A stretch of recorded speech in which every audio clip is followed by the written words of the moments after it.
Bem, gente, para a gente finalizar a nossa parte sobre a apelação, né, a gente precisa estudar o procedimento. Como é que acontece o procedimento? Eu dou entrada aonde? Nós já vimos. E quando eu dou entrada, o que é que acontece? Quando chega no tribunal, como é feito o julgamento?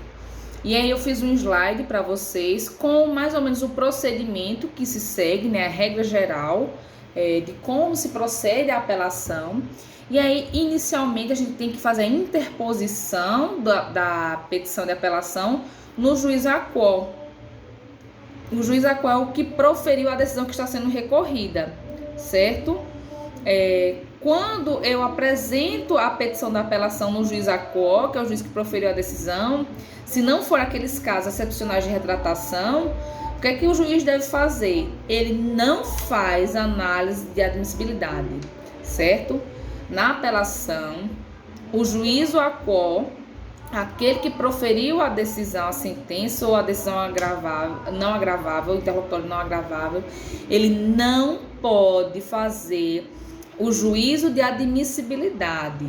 Ele só pode pegar e remeter para o tribunal.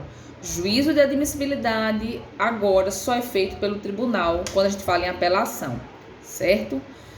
Temos duas exceções a essa regra com relação a outros recursos que nós veremos mais à frente, mas a apelação, juízo de admissibilidade feito só pelo tribunal, certo? Então, recebida a apelação, o que é que ele deve fazer? Ele intima o apelado para apresentar contra-razões no prazo de 15 dias também. Interposição 15 dias úteis, contra-razões também 15 dias úteis. As contra-razões é como se fosse a defesa ao recurso. Toda petição que a gente se defende de um recurso que foi interposto contra uma decisão que nos foi favorável, chama-se contra-razões. Então, a parte que se sentiu prejudicada vai recorrer e a parte que foi beneficiada com a decisão contra a qual está se recorrendo vai apresentar contra-razões, certo? São as razões recursais e as contra-razões da parte recorrida. Então, interpõe a petição da apelação, o juiz manda intimar a outra parte para que no prazo de 15 dias apresente contra-razões. Caso haja impugnação de decisão não agravável, apelação adesiva, né? Nós já vimos, efetivamente, quando é o caso de apresentar apelação adesiva ou subordinada, como já vimos, né? Tem efetivamente o prazo para contrarrazoar também da outra parte, né? Como é que acontece? Eu perdi na sentença, entrei com apelação. O juiz intima a outra parte. A outra parte pode apresentar só contrarrazões, ou se for os casos de sucumbência recíproca, que vai acontecer a interposição de uma apelação adesiva, ou com relação à apelação subordinada, que é com relação a uma decisão interlocutória não agravável, que foi desfavorável ao recorrido, ele pode apresentar essa apelação subordinada. E aí, no prazo de contrarrazões, o recorrido apresenta as contrarrazões e a apelação subordinada. Nesse caso, devolve-se mais 15 dias para o recorrente inicial para que ele apresente suas contrarrazões àquele recurso subordinado, certo? Depois de ter as razões recursais e as contrarrazões, o juiz aquol remete esse processo todo para o tribunal, independentemente do juiz de admissibilidade, certo? Qual é a única exceção nesse caso que o juiz aquol, ele pode analisar algum requisito de admissibilidade na apelação? Quando nos casos de retratação, por exemplo, for nos casos de que possa haver retratação, o juiz verifica que a apelação está intempestiva ou foi proposta fora do prazo legal previsto. Por exemplo, nós vimos indeferimento da petição inicial, né? E aí o autor não se conforma com o indeferimento da petição inicial e vai interpor a apelação. E só que ele interpõe no 20º dia útil. E aí, quando o juiz vai olhar para se retratar, ele vai dizer, eita, essa apelação ela é intempestiva, então eu não posso me retratar. Então, ele não analisa mais nenhum requisito de admissibilidade e remete para o tribunal, certo? Que vai confirmar se realmente é intempestivo ou vai analisar os outros requisitos de admissibilidade, certo? Passar dessa fase, remete para o tribunal, vai ser encaminhado para uma câmara ou turma para ser julgado por 3 desembargadores. E aí, efetivamente, vai ter a análise pelo relator de pedidos de urgência, de pedidos de efeito suspensivo, se não houver o efeito suspensivo ou pileges, e aí remete para a câmara ou turma para ter o julgamento colegiado. Julgamento de mérito no tribunal. Artigo 1013, parágrafo 3º. O artigo 1013, ele fala da questão do efeito devolutivo da apelação. Diz que a apelação devolverá ao tribunal o conhecimento da matéria impugnada. E o parágrafo 3º diz que se o processo estiver em condições de imediato julgamento, o tribunal deve decidir desde logo o mérito. Então, quando a gente vê que na causa aplica-se a teoria da causa madura, o tribunal ele pode já julgar o mérito, mesmo que esse mérito não tenha sido analisado pelas instâncias inferiores. Por exemplo, o juiz julgou extinto o processo sem resolução de mérito, sobe para o tribunal. Se o tribunal verificar que aquela causa é uma causa madura, ou seja, o réu foi citado, produziu-se todas as provas que poderiam ter sido produzidas naquele processo, aí o tribunal pode adentrar na questão meritória. Incisos do parágrafo 3º. Quando é que o tribunal pode decidir desde logo o mérito?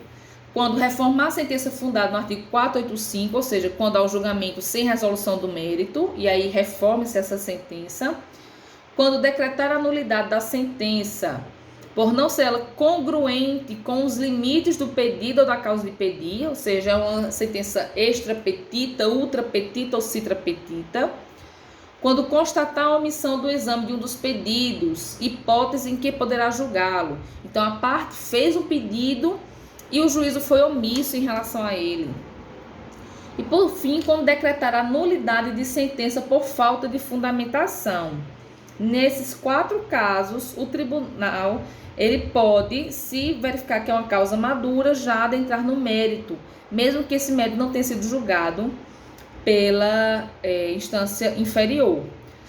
E aí, discute-se se seria necessário efetivamente haver pedido expresso da parte. O STJ, ele tem entendimento jurisprudencial no sentido de ser dispensável o pedido expresso da parte para que, afastada essa extinção do processo, sem resolução de mérito, possa o tribunal julgar de imediato o feito, nos termos do Código de Processo Civil. Esses artigos que estão aí ainda é do CPC de 73, mas o STJ ainda mantém esse entendimento que não precisa haver um pedido expresso da parte para que, quando o tribunal verificar que é uma causa madura, afastar a sentença, ele possa adentrar no mérito. Já Didier afirma que é preciso sim ter um pedido da parte, porque se não houver o pedido da parte, o tribunal vai estar efetivamente realizando uma supressão de instância. Por quê? Porque a parte teria a oportunidade de ser analisada aqueles fatos, aquelas discussões jurídicas por 2 instâncias. E quando ser julgado diretamente pelo tribunal, ele perdeu uma instância de discussão. E aí, para Didier, ele entende que seria necessário haver o pedido expresso da parte. E aí eu jogo para vocês, para que vocês reflitam, qual o posicionamento realmente que seria mais coadunado com o ordenamento jurídico, e a gente pode até discutir isso na próxima aula, que eu quero saber efetivamente qual é a postura de vocês sobre o tema, certo? Isso aplica-se nessa possibilidade de julgar o mérito diretamente no tribunal para apelação, para o recurso ordinário, o recurso inominado, que é o tipo uma apelação no juizado especial cível, e no agravo de instrumento, certo? E aí são as hipóteses, de julgamento de mérito que a gente já tratou quando leu o parágrafo 3º, certo? Gente, afora isso, eu passei um modelo de apelação para vocês. Vocês vão ver nesse modelo de apelação que a petição de apelação ela tem uma folha de rosto, né? Geralmente a gente coloca uma folha de rosto. O que tem essa folha de rosto? Essa folha de rosto vai ser endereçada para o juízo de primeiro grau ou o juízo que proferiu a decisão. Essa folha de rosto, ela acontece porque a apelação ela é interposta, né? Como ela é interposta, ela primeiro vai para o juízo de primeiro grau e depois é que é remetido para o tribunal. Então, geralmente a gente faz essa folha de rosto endereçando a petição para o juízo que proferiu a decisão, e aí tem efetivamente o endereçamento, né, que é para o juízo que proferiu a decisão, referências do processo, quem é autor e quem é réu. E aí você vai colocar o nome, né, já devidamente qualificado nos autos do processo em epígrafe, proposto em face. Aí você vai botar quem é o recorrido, também qualificado no processo, ou melhor, o réu, né? Que a gente ainda está tratando da questão do réu e do autor nessa folha de rosto.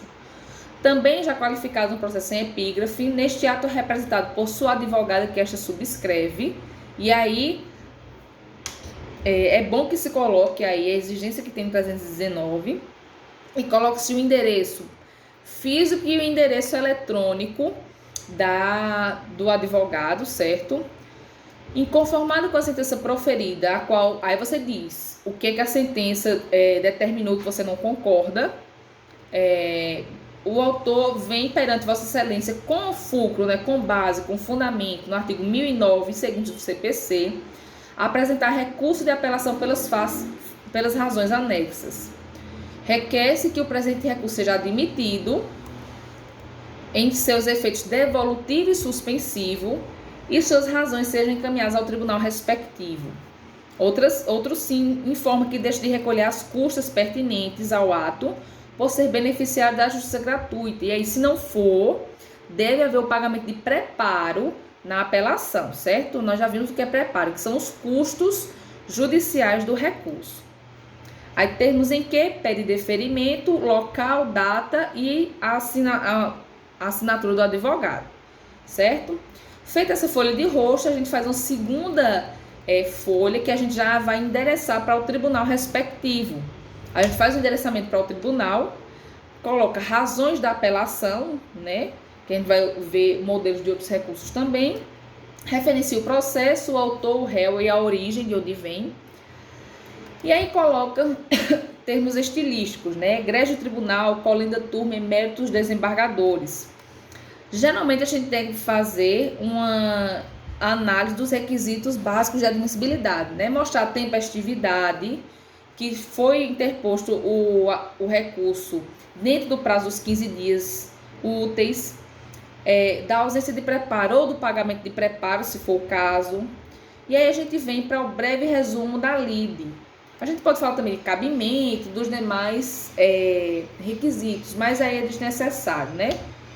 Como é sentença, contra a sentença só cabe a apelação mesmo. Se fosse uma decisão interlocutória, talvez fosse interessante colocarmos um tópico falando que aquela decisão não é agravável, por isso insere-se na hipótese de cabimento de apelação.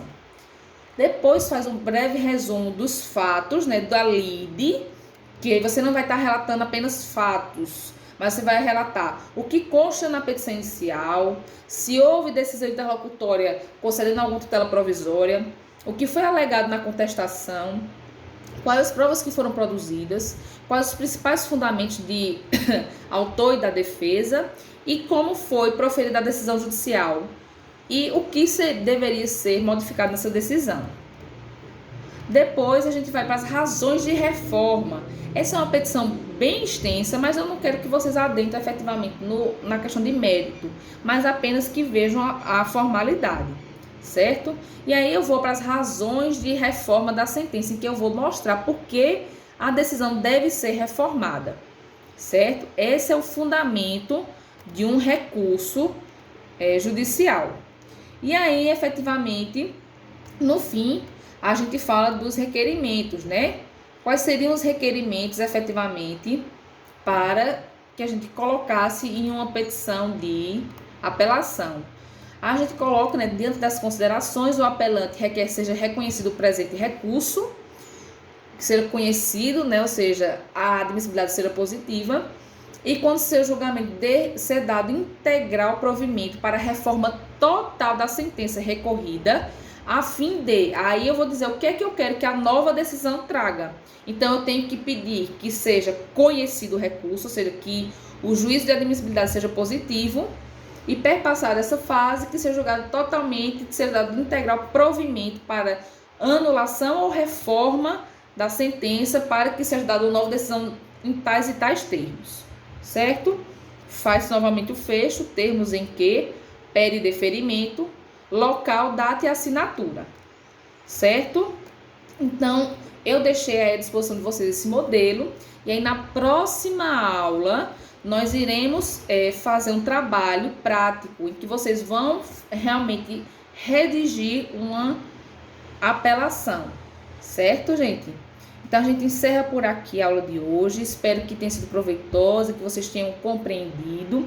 Qualquer dúvida, enviem para mim e-mail, coloquem no mural, ou na próxima aula a gente tira as dúvidas, tá certo? Ótima noite para vocês, tudo de bom. Até a próxima aula.